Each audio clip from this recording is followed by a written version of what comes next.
Hello YouTube, Triumph Guy here today, and I'm going to be changing the tyre end or track end rod assemblies on this Audi A6 C5.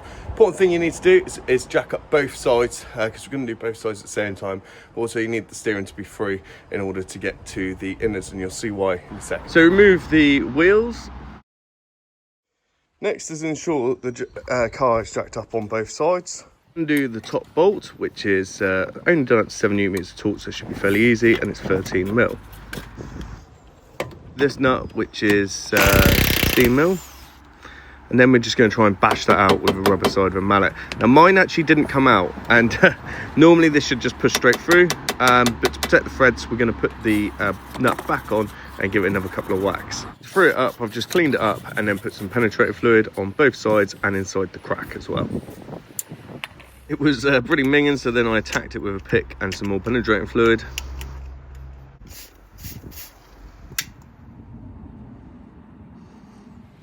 Again with the hammer a few times, and you'll see how I get this out later. I did have to use a little press. Then with an 18mm on the inner tie rod and a 22mm on the nut on the outer tie rod, I've just loosened them off. So you are supposed to put an 18mm behind this and then lefty-loosey on this nut here with a 22, but I managed to get lucky. Now, I'm not actually going to undo it that much because I'm going to use that as a sort of aiming mark for when I put the new assemblies together, and you'll see what I mean later on. So this is this little press I used, just use the impact. I did get a bit of movement on it, and then that allowed me to hammer it out.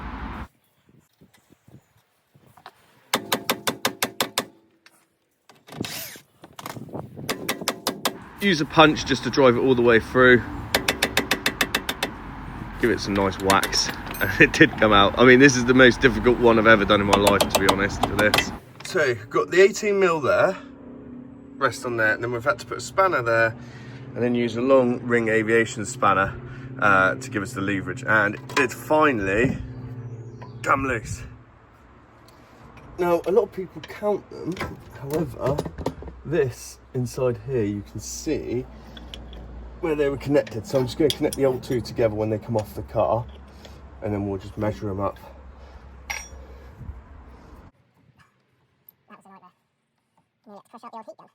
So we now need to take this boot off. As you can see inside there's a metal clip. We're just going to get a screwdriver in there and just pick it off. Put some locking pliers on this clip, and then that one should just come out.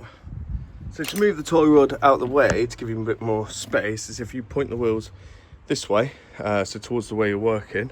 So how did I loosen that without any special tools? Well, I suppose this is sort of special. I used that with a ring spanner on the bottom to give us a bit of leverage.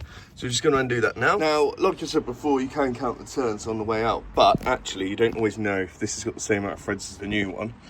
Now, the camera doesn't do it any justice, but actually this one is slightly longer on the threads, so that's why you don't always count the threads. Anyway, all we're going to do now is, remember we left that where this was touching before. We're going to screw that in and measure it from point to point. Also, there's discrepancy on the threads on this new one as well.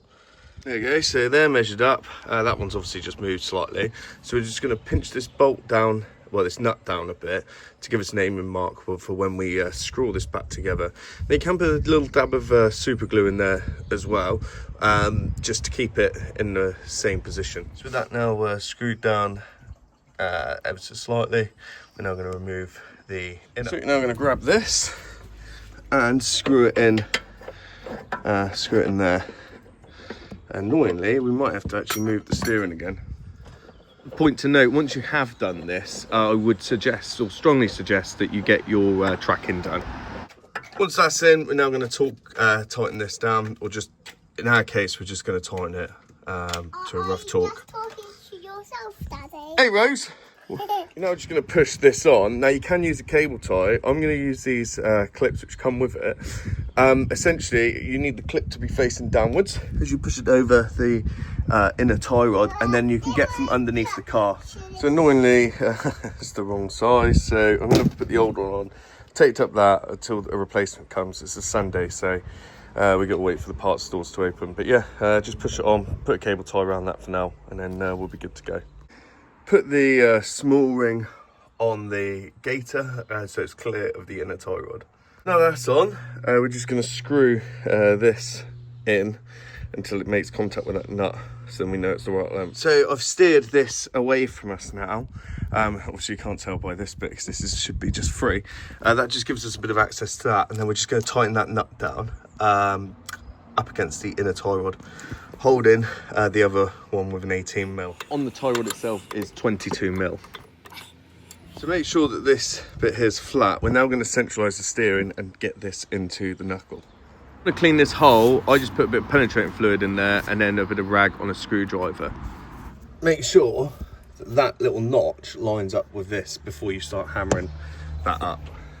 In a fresh nut and bolt, we're just going to put this one in first. Then using a fresh one on the top as well. This is 13mm.